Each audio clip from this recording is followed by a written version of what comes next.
आता मला असं वाटतंय की निसर्गाच्या सानिध्यातली आता ही शेवटची पिढी आहे. हा, शेवटची पिढी आपल्याला जपलाच पाहिजे निसर्ग. आता तुला बघ, हा समोरचा आंबा बघ, किती आंबे आहेत ह्या आंब्यावरती समोर. हो कसा भरलाय, हो. फुलून दिसतो ना निसर्ग, चांगलं वाटतं ना बघायला. असं म्हणजे आपल्या जीवनाच्या धावपळीत ही सुखाची जागा असं म्हणता येईल का? हा हो, प्रत्येकाच्या सुखाच्या वाटतं, प्रत्येकाच्या वेगळं असू शकतं.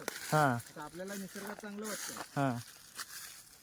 आपलं बालपण इकडेच गेलंय, त्यामुळे आपल्याला ह्या गोष्टी सगळ्या आवडतात.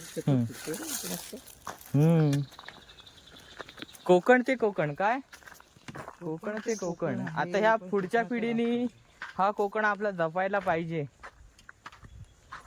आता बघाल तर गणदा मी सांगतो तुला, आता हे आता सण येतात, उत्सव येतात, आणि ते काही देवाची काम असेल, मे महिन्यात काही तळ्यावरची राखण असो किंवा काही देवाला द्यायचं असेल, तर त्या टायमाला सगळे वृद्ध माणसं, म्हणजे एक पण असा पोरगा नाही की त्याला असं शिकायचं आहे ह्या देवदेवतांचं कसं काय हे मानपान करायचं आहे की काय करायचं आहे, ते ह्या पिढीला अजून माहीत नाही. तर तू काय सांगू शकतोस त्या पिढीला?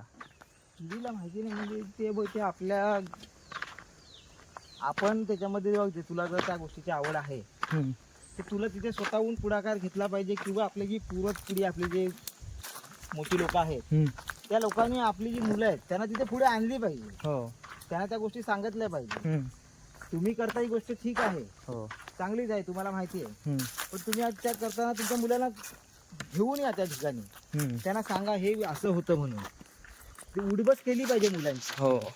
फक्त आपण जातोय, आपण तिथे हजेरी लावतोय म्हणजे झालं, म्हणजे मी माझ्या घरातला आलो तिथे म्हणजे माझी हजेरी लागली असं नाही. पण तुम्ही आला तर तुमच्या मुलाला पण घेऊन या, तरच त्यांना त्या गोष्टी कळतील ना. तुम्ही जर तुमच्या मुलांना दाखवलंच नाही तर त्यांना काय कळणार आहे? नाहीच कळणार. असं आहे ते. ह्याच्यामध्ये प्रत्येकाने आपला सहभाग द्यायला पाहिजे. बरोबर. ही गोष्ट म्हणजे कोणी एकाने करण्यासारखी गोष्ट नाही.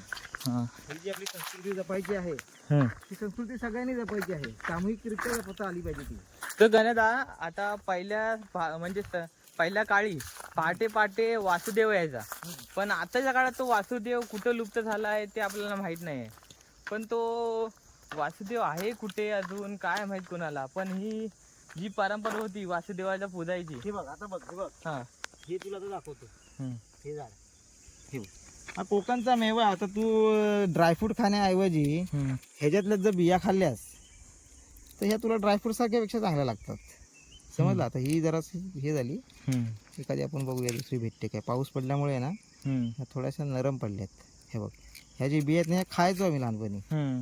हे झाड असं मोठं इथून यायचे. तर आताच्या काळात वासुदेव नाही आहे तर काय म्हणू शकतो? वासुदेव नाही असं ना, वासुदेव म्हणजे त्या टायमाला वाटे यायचा ना तुमच्या काळी की नाही? आमच्या काळी आपल्याकडे नाही वासुदेव असं, पण ते सगळ्या टीव्हीतच बघितलं होतं. टीव्हीतच म्हणजे आपल्या इथे येत नाही वासुदेव हा प्रकार. आपल्याकडे नाही, आपल्या इकडे कोकणामध्ये जास्त नाहीये. आपल्याकडे ते हे आहे, ते काय बोलतात त्याला, जोगवा मागायला किंवा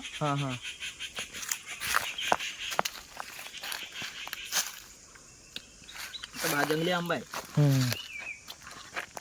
लागतो छान, थोडा आंबट गोड आहे. बघायचं कुठं चांगलं आहे, पुढे पण असेल. पुढे तर जाऊया, पण शेवट किती आंबे पडलेत बघ. आंब्याचा ढीक पडला आहे, पण ती पोरं आता नाही राहिली की आंबे आणायला सगळी वाडीतली पोरं धावायची. अरे सगळेजण आम्ही 7 जण फिरायचो.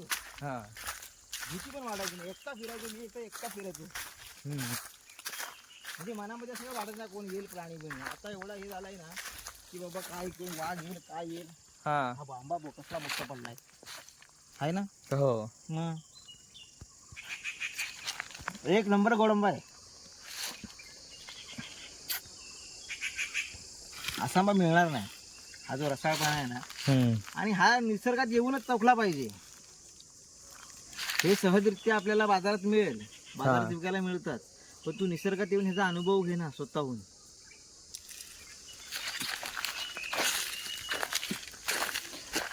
निसर्ग